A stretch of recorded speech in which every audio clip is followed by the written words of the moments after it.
Pemirsa, 7 jam diperiksa, 3 hakim pengadilan negeri Surabaya yang diduga menerima suap vonis bebas Ronald Tanur ditetapkan sebagai tersangka dan ditahan di rutan kelas 1 Surabaya. Pemeriksaan di rumah ketiga hakim, petugas mendapati uang bernilai miliaran rupiah dalam satuan dolar Amerika, dolar Singapura, dan uang rupiah.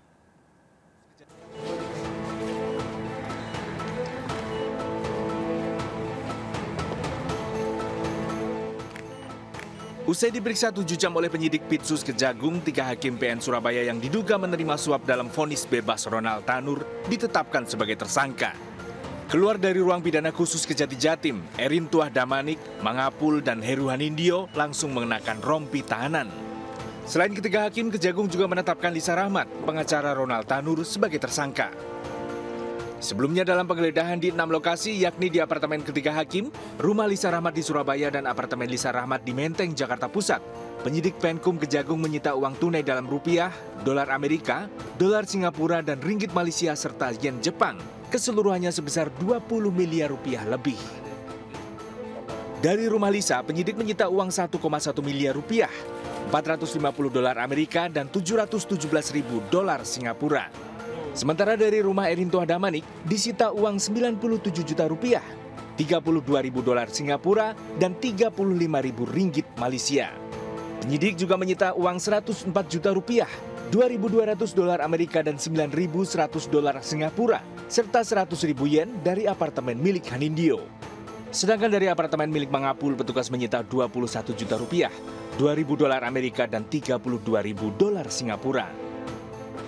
Selanjutnya Erin Tuah Damanik, Mangapul, dan Heru Hanindyo ditahan di rutan kelas 1 Surabaya cabang Kejati, Jawa Timur. Di ini Pak, di tempat kami, karena kami memiliki fasilitas untuk 90 orang, baru masuk 43. Sebelum masuk ke selnya masing-masing harus dilakukan sterilisasi, jadi isolasi selama 14 hari.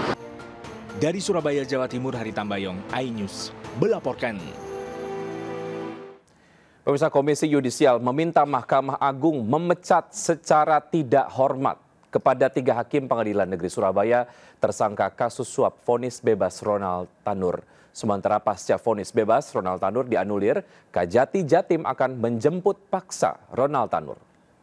Episode pertama gitu ya, bahasanya episode pertama melakukan pemantauan hingga pada pemeriksaan.